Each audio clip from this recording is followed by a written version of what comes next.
Berikutnya, kita akan masuk ke dalam pembahasan mengenai status pengembangan IT strategi dan IT Strategic Plan di Indonesia.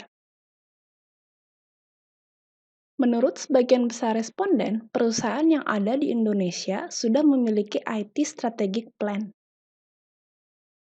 Bagian besar responden perusahaan menyatakan bahwa motivasi penerapan IT Strategic Plan adalah untuk menyelaraskan bisnis dengan IT agar menjadi lebih baik.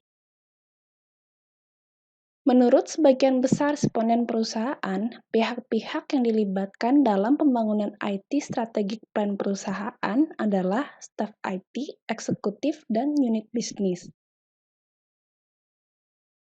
Hanya sedikit yang berpendapat bahwa konsultan terlibat dalam pembangunan IT Strategic Plan perusahaan. Menurut sebagian besar responden perusahaan, cara pengembangan IT Strategic Plan di perusahaan mereka adalah dengan mengembangkannya sendiri.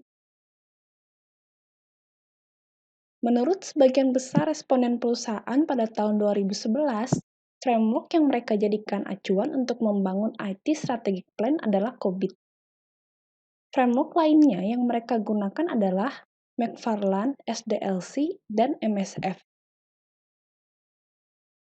Menurut sebagian besar responden perusahaan, IT Strategic Plan di perusahaan belum terimplementasi dengan baik. Sebagian besar responden menyatakan bahwa persentase IT Strategic Plan yang telah direalisasikan mencapai lebih dari 50%.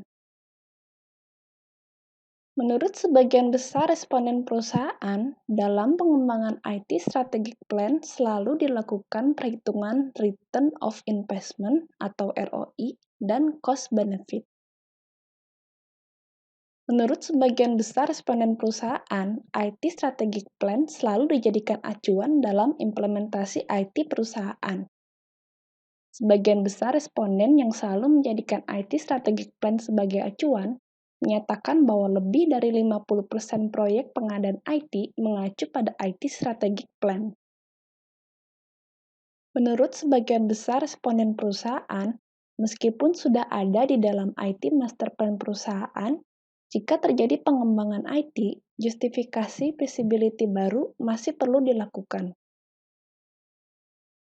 Setengah dari jumlah responden perusahaan menyatakan bahwa arsitektur IT telah didokumentasikan dan dipahami dengan baik oleh organisasi.